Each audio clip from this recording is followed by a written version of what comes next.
네, 오늘 본문 이삭이 젖을 때는 기쁨의 잔치로 시작합니다.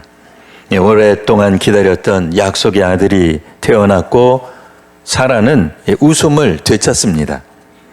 그러나 이 기쁨의 잔치가 끝나가기도 전에 한 가정 안에 갈등이 시작되고 있습니다. 사라는 하갈의 아들 이스마엘을 보고 불안해합니다. 그래서 사라는 남편 아브라함에게 말합니다. 10절, 이 종과 그 아들을 내쫓으십시오. 결국 하갈과 이스마엘은 광야로 쫓겨나게 됩니다. 우리는 이 본문을 읽으면서 사라를 좀 비난할 수 있을 것입니다. 그러나 조금만 더 깊이 들여다보면 사라 안에 있는 이런 불안해하는 모습이 우리 안에도 있다는 사실을 발견하게 됩니다. 오늘 말씀이 우리에게 주시는 영적인 교훈 몇 가지를 오늘 함께 살펴보고자 합니다. 먼저 우리는 하나님의 약속보다 현실을 더 크게 보는 경향이 있습니다. 사라는 처음부터 하나님의 약속을 부정했던 사람이 아닙니다. 하나님께서 아브라함에게 자손을 약속하셨을 때 사라도 그 약속을 잘 알고 있었습니다. 그런데 세월이 너무 오래 흘러간 거예요. 그러니까 기다림이 길어지자 현실이 약속보다 더 크게 다가왔습니다. 사라는 생각했습니다. 내가 늙었는데 어떻게 아이를 낳을 수 있지? 언제까지 기다려야 할까? 무언가 방법을 찾아야 하는 건 아닐까? 그래서 사라는 자신의 종이었던 하갈을 아브라함에게 내어줍니다. 오늘날 시각으로 보면 나름대로 책임감 있는 행동을 한 것처럼 보입니다. 자신의 여주인이라고 하는 권리를 내려놓고 남편의 후손을 위해 자기를 희생하는 모습처럼 보일 수도 있습니다. 그러나 이 방법의 문제는 하나님이 약속하신 방법이 아니라는 데 있었습니다.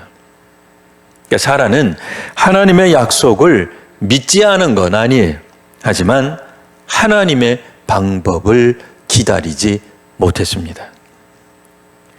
우리의 믿음이 무너질 때 나타나는 특징이 하나 있습니다.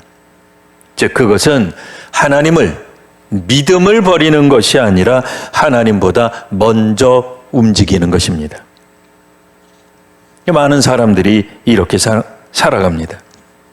결혼 문제에 있어서도, 진로 문제에 있어서도, 사업 문제에 있어서도 이와 같은 방식을 따른다는 것입니다. 기도는 하는데 기다리지 못합니다. 말씀을 듣기는 듣는데 조급함을 이기지 못합니다. 그래서 하나님보다 먼저 결정하는 모습을 보여줍니다. 그리고 나중에 이렇게 말하는 거죠. 왜 하나님은 내 삶을 왜 이렇게 어렵게 만드셨습니까? 라고 말입니다. 그러나 우리의 삶이 어렵게 된 것은 하나님 때문이 아니라 기다리지 못한 조급함 때문일 경우가 적지 않습니다. 이 사실 불안은 우리를 조급하게 만듭니다. 또 조급함은 잘못된 선택을 하게 만듭니다.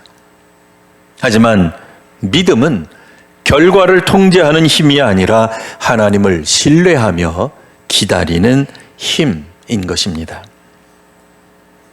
둘째로 우리는 약속을 받은 사람답게 또 사람을 품어야 될 줄 압니다. 하나님은 창세기 17장에서도 사라에게 아브라함과 똑같이 약속하셨어요.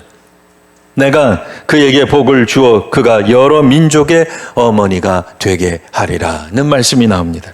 그러니까 사라는 단순히 이삭 한 명의 어머니가 아니었어요. 많은 사람들을 품도록 부름받은 어머니였습니다. 근데 정작 사라는 하갈과 이스마엘을 품지 못했던 것입니다. 물론 우리가 인간적으로 이해할 수 있습니다. 사라는 분명 상처가 있었을 것입니다. 그 여인의 마음 가운데 질투도 또 불안도 있었을 것입니다. 하지만 하나님의 약속을 받은 사람이라면 상처보다 사명을 먼저 보아야 합니다. 사라는 하갈의 주인이기 이전에 한 가정의 어머니였습니다. 그러니 이스마엘은 비록 언약의 후손은 아니었지만 여전히 하나님이 사랑하시는 생명이라는 것을 볼 줄 알아야 했습니다. 사라는 그들을 돌보고 보호할 책임이 있었습니다. 하지만 그녀는 분노로 그 모자를 광야로 내보냅니다. 오늘 우리도 마찬가지입니다. 분명 우리는 하나님께 은혜를 받은 사람인데 용서하지 못할 때가 있습니다. 하나님께 사랑을 받은 사람인데도 다른 사람을 품지 못할 때가 있습니다. 교회 안에서도 그렇습니다. 나와 생각이 다른 사람, 또 나를 서운하게 한 사람, 나보다 부족해 보이는 사람을 밀어낼 때가 있습니다. 그러나 하나님은 우리에게 묻습니다. 너는 품는 사람이냐 아니면 밀어내는 사람이냐 라고 말입니다. 교회는 완벽한 사람들의 모임이 결코 아닙니다.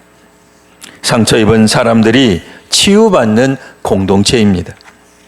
그래서 믿음이 성숙할수록 판단보다 이해가 많아지고 비난보다 품음이 많아져야 할 줄 믿습니다. 세 번째로, 하나님은 우리의 실수보다 크신 분이십니다. 본문에서 가장 놀라운 장면을 보여주는 것이 바로 이 광야 장면입니다. 사라는 분노 때문에 또 질투심 때문에 하갈과 이스마엘을 광야로 내보냈습니다. 인간적으로 보면 비극이라고 말할 수 있습니다. 그런데 하나님은 그들을 버리지 않으셨습니다. 그들이 가져간 물이 떨어졌을 때 하나님은 하갈의 음성을, 어머니의 음성을 들으셨어요. 또 이스마엘, 그 아들의 소리도 들으셨습니다. 그리고는 우물을 보여주신 것입니다. 이것이 바로 복음입니다. 사람은 실수합니다. 심지어 믿는 사람도 실수할 수 있습니다. 아브라함도 실수했고 사라도 실수했으며 하갈도 실수한 것입니다. 하지만 하나님은 그 사람들의 실수 때문에 하나님의 계획을 포기하지 않으십니다.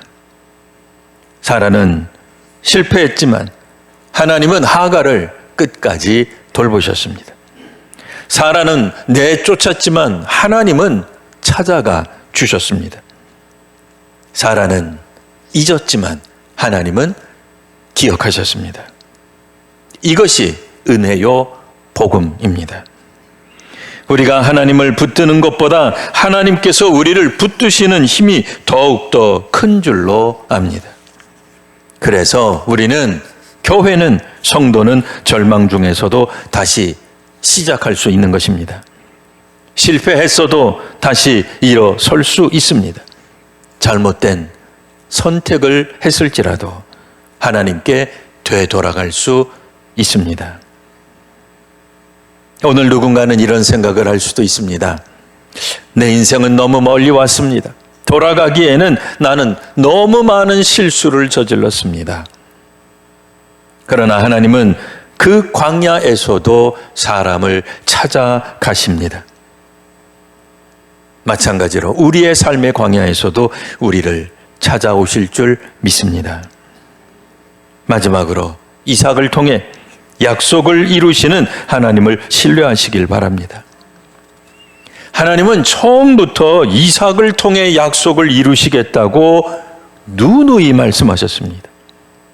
결국 하나님의 말씀은 그대로 이루어집니다. 때로 하나님의 약속이 늦어지는 것처럼 보여도 결코 실패하지는 않으십니다. 우리의 삶에도 이삭과 같은 약속이 있습니다.